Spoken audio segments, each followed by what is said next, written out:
Hi everyone, it's Sabrina with a book review for you today.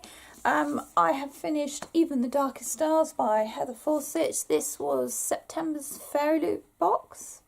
I'm fairly certain it was September. I'm a little bit behind reading them.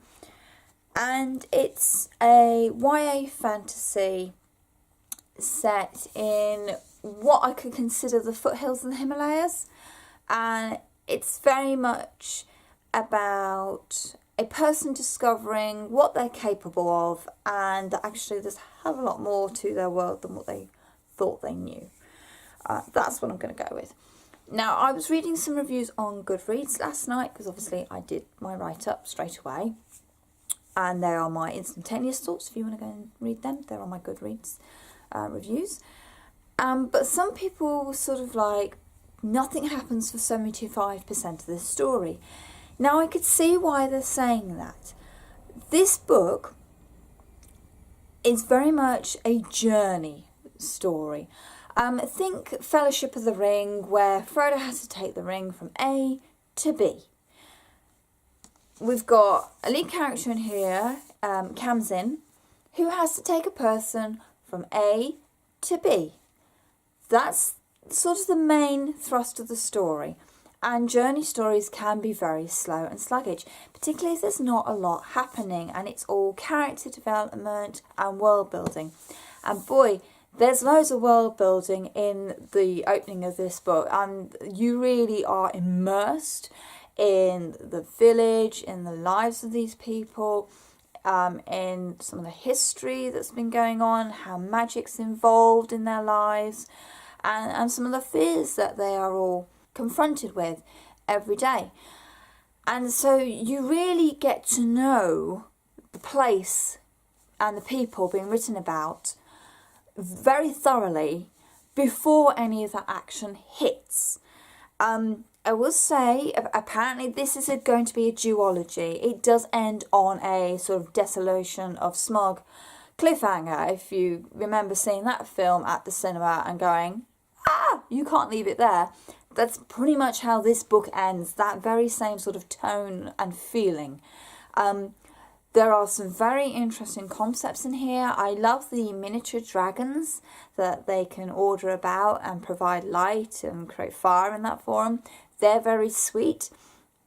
And there's also familiars, which are quite rare in this world. To have a familiar, you're kind of looked at with awe, but also fear, because you've got something that's not quite common. So I did like that as well.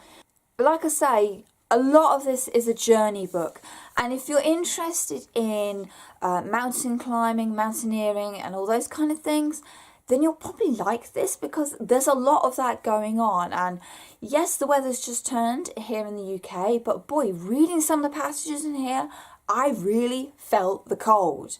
It really does put you very much on those mountainsides, and makes you feel what the characters are feeling, which I thought was really good.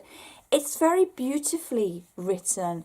It's not over poetical like some books can be, but neither is it flat and, you know, given a life with a few strokes of the pen. There's a lot of detail going on in this world. Things are described very creatively to actually make you feel it. I wish there had been a little bit more drama involved, particularly as they go up the mountainside. It's almost like everything's saved for that last little bit of the book where things actually start getting really hard. I would like to have seen more encounters with some of the mythical creatures that are rumoured to walk on the mountains. I would have liked to have encountered more of that or explored that a little bit more. I'm wondering how much we're going to get in the second book, considering, and I don't want to give away spoilers, but considering how little we encounter one group of characters, I'm hoping we'll see more of them in the next book, considering how events have finished in this one. So I'm trying really hard not to spoil this for you, because I think it's one of those books you kind of need to just let yourself get wrapped into and go along for that journey. and get to know all these characters and this world, and really sort of let it immerse you in it, and kind of wrap you up in one of their blankets, because I think that's the best way to experience this book, rather than going in knowing the whole synopsis and, you know, where everything's sort of going to end up. I think to go in a bit blind, like I did, is quite a good thing to do. I like stories where you don't need to know much to actually just enjoy the storytelling and enjoy the journey you're on.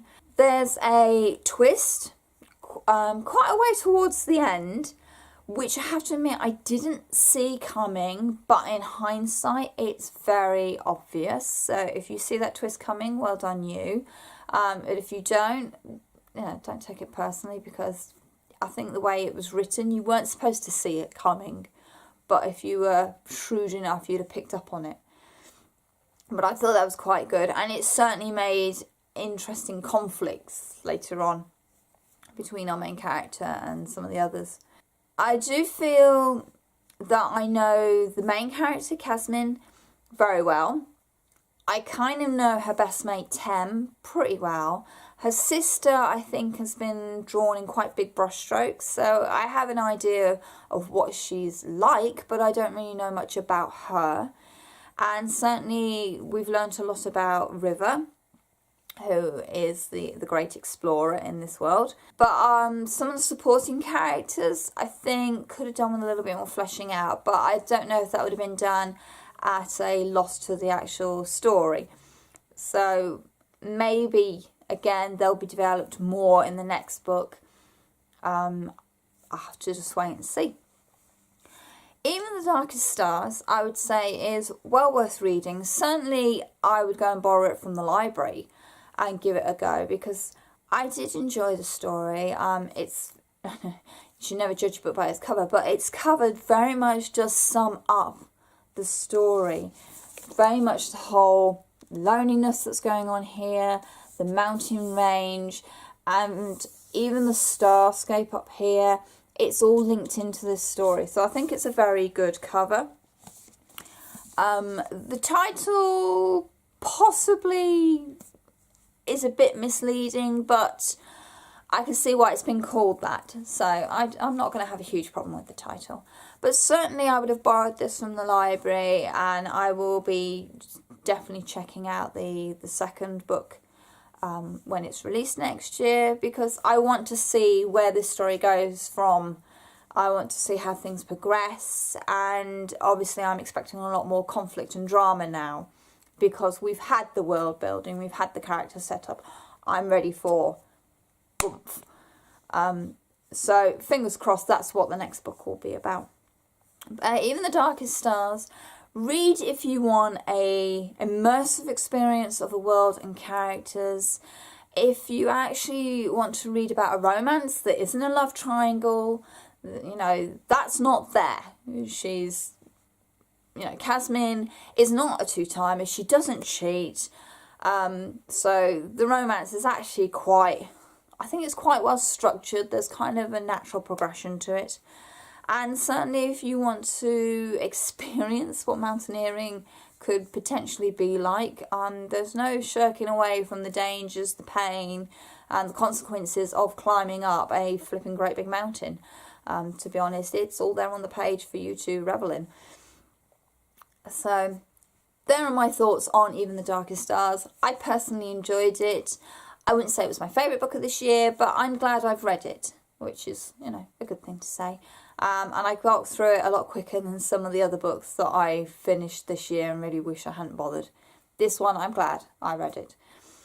So there you are. Let me know your thoughts on Even the Darkest Stars. Are you planning on reading it? Have you read it? What did you think? Please let me know in the comments below. Leave me links to videos and blogs. I'd be very happy to read and watch anything you send me. Related to the book, of course. And as always, social media links are on Goodreads, Twitter and Instagram. Please find me on one of those. Follow me, say hi. Be nice to meet you guys. And as always, happy reading, people. Bye.